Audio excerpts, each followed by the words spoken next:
Bismillahirrahmanirrahim. Assalamualaikum warahmatullahi wabarakatuh.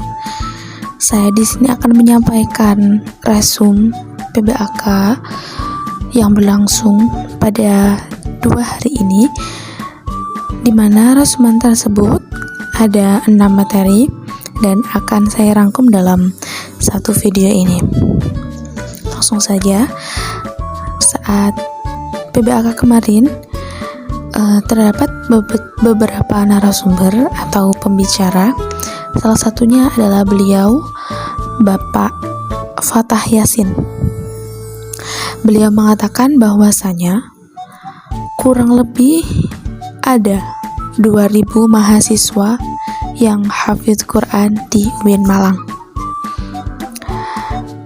Dan semua mahasiswa atau mahasiswi harus paham sistem akademik UIN Malang dan nanti bisa konsultasi di tiap prodi sebagai mahasiswa baru akan mulai kuliah pada tanggal 6 September sampai akhir Desember,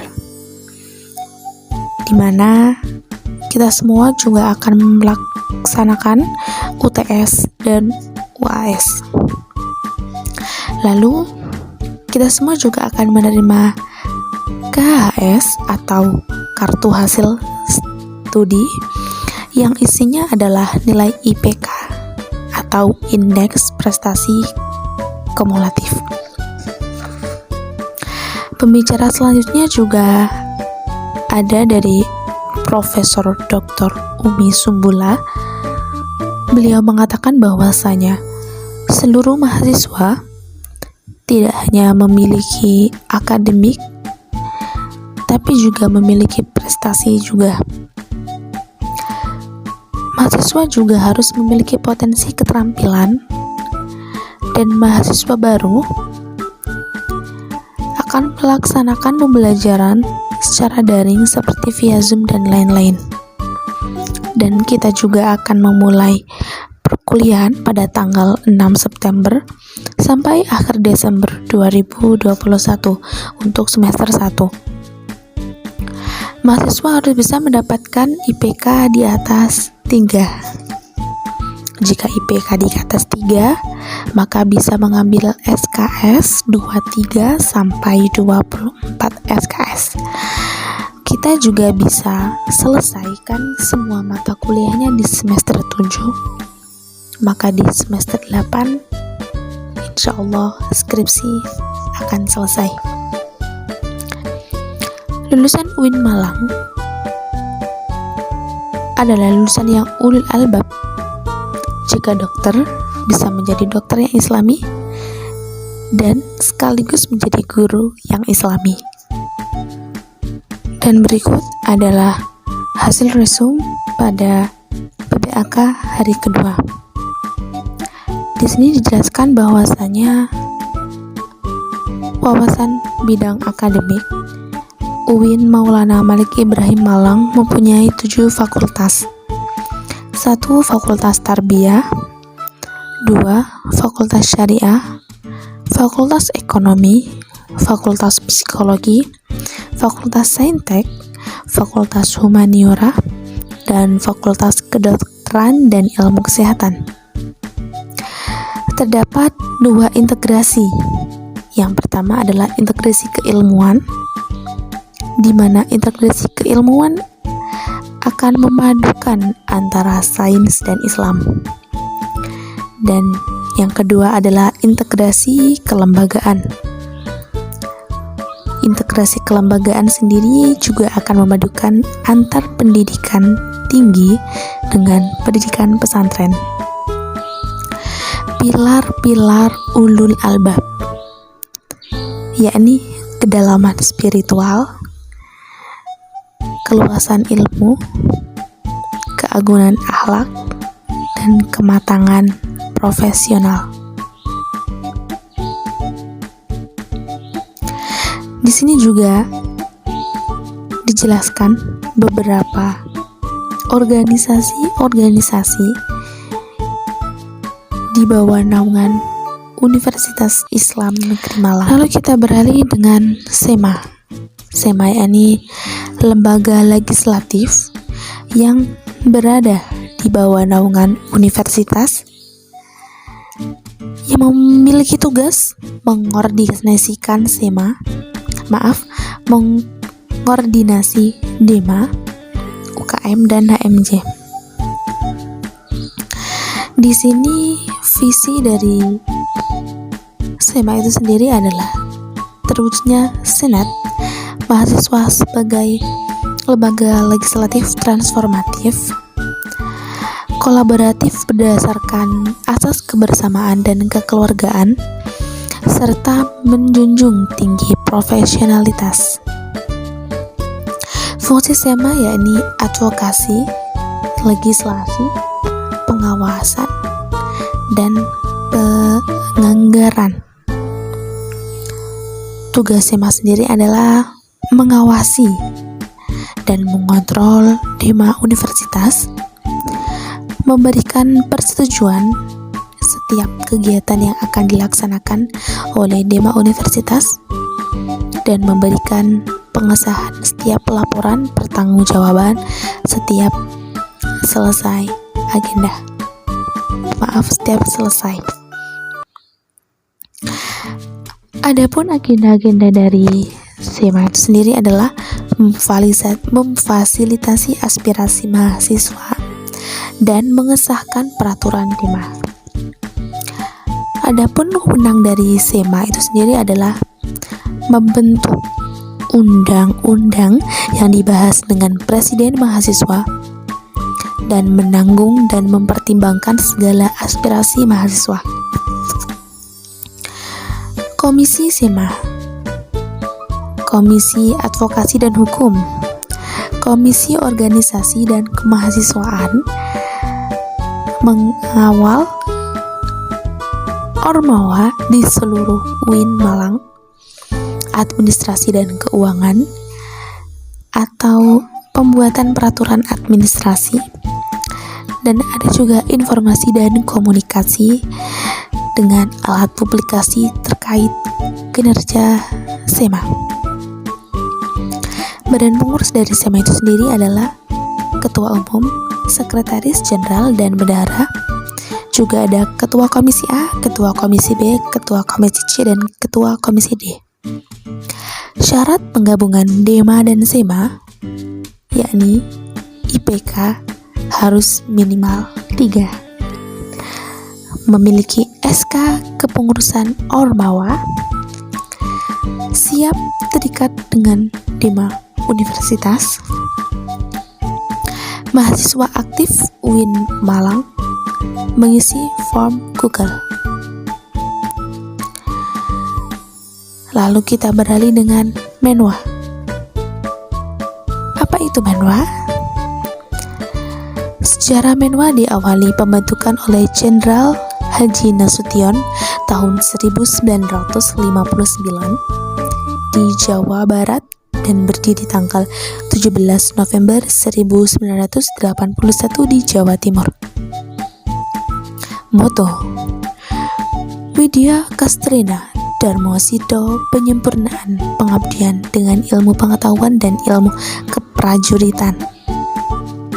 Asas dan dasar yakni UUD Pasal 30 Undang-Undang Nomor 3 Tahun 2002, Surat Keputusan bersama 3 Menteri, dan fungsi dari Menwa adalah melaksanakan pembinaan anggota resimen mahasiswa, juga membantu terwujudnya kampus yang kondusif, dan membantu TNI atau Polri. Tugas dari Menwa itu sendiri adalah menciptakan dan menjaga lingkungan agar selalu aman dan tentram. Resimen Satuan 811 Wira Caktiyuda, Mahasurya bagian provinsi. Arti lambang dari Menwa itu sendiri adalah 8 sebagai Kodam Brawijaya, dan 11 sebagai nomor urut resimen mahasiswa se-Jawa Timur. Arti Wira Caktiyuda adalah prajurit atau pemimpin yang sakti dan tahan akan segala bentuk halangan dan rintangan dalam melaksanakan tugas. Pelatihan dan pendidikan Menwa, yakni pelatihan berjenjang, khusus, dan lain-lain. Struktur dari Menwa itu sendiri adalah rektor, pembina satuan,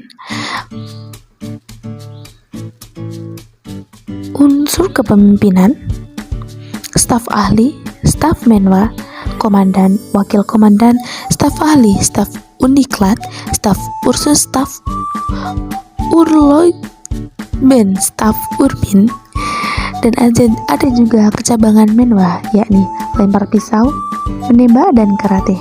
Lalu ada juga pembicara dari Bapak Muhammad Hasanuddin Wahid. Beliau berbicara mengenai kebangkitan bangsa. Beliau adalah salah satu anggota DPR dan menjabat sebagai Sekjen Partai Kebangkitan Bangsa. Beliau mengatakan bahwasanya parlemen berasal dari kata parle, yaitu mikrofon. Jadi masih ada kaitannya dengan DPR. Jadi ya, jika DPR tidak berbicara, maka tidak berguna. Beliau juga mengatakan ada beberapa dampak COVID. Yang pertama adalah sektor ekonomi. Sektor ekonomi ini menyebabkan melemahnya daya beli dan hilangnya pekerjaan. Dan yang kedua adalah sektor pendidikan, membuat putus sekolah, kekerasan pada anak, dan risiko eksternal, penurunan capaian belajar. Ada juga materi dari Bapak Basrizen. Beliau menyangkut tema moderasi beragama dengan judul Conceptualizing the Moderation of the Context of Indonesian Islam. Beliau mengatakan bahwa orang sering menilai seseorang soleh itu dinilai dari aksesorisnya, dan label sosial Islam atau Muslim liberal, sekuler, pragmatis, modernis, tradisionalis, fundamentalis, ekstremis, dan teroris. Label kontemporer yang viral adalah moderat Islam dan Islam Nusantara. Beliau juga mengatakan bahwa kita jangan kalah oleh orang Arab. Pakailah aksesorisnya biar nampak dan tidak kalah oleh orang Arab yang mungkin ilmunya kurang, seperti ceramah dakwah, pemimpin organisasi. Memang tidak ada yang namanya Islam Nusantara dan lain-lain. Yang ada hanya Islam. Tapi menurut sosiologis, keduanya adalah beda. Itu jika dilihat dalam segi sosiologis.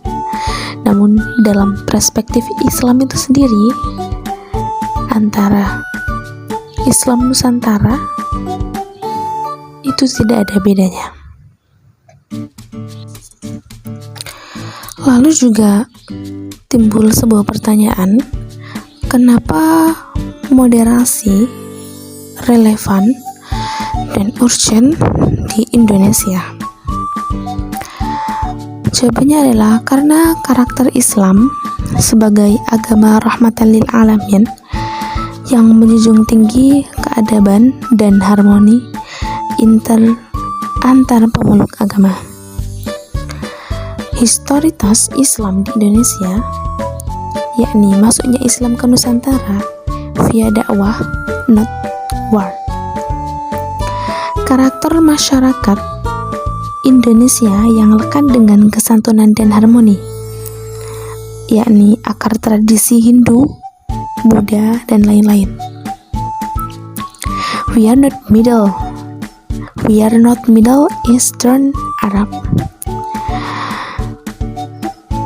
Ada lagi yang menyebabkan kenapa moderasi relevan dan urgen di Indonesia, yakni ideologi bangsa Pancasila dan moto Bhinneka Tunggal Ika. Lalu ada juga Middle Eastern dan Global Issues. Isu-isu politik yang terkait dengan Timur Tengah dan politik global, baik secara langsung atau tidak, dapat mempengaruhi pemahaman dan sikap keberagaman masyarakat Indonesia, serta mengganggu agenda moderasi Islam seperti konflik Palestina versus Israel, aliansi politik Arab, Amerika, oil atau economic interest, political despotism, and hypocrisy. Variety of attributes to Islam, yakni dua arus besar, Sunni Islam versus Syi'i Islam. Sociological labeling adalah Islam atau Muslim liberal, sekuler, pragmatis, modernis, tradisionalis, fundamentalis, ekstremis, dan teroris. Beliau juga menyampaikan beberapa pesan terhadap kita, yakni 1. Mahasiswa harus memerankan diri sebagai agent of change dalam menguatkan dan mendeskripsikan agenda moderasi. 2. Mahasiswa harus mengedepankan kepentingan kebangsaan dan keagamaan yang sesuai dengan prinsip moderasi. Yang ketiga, mahasiswa UIN harus cerdas, akademik, religius, dan berkebinekaan. Cukup sekian resume yang dapat saya buat.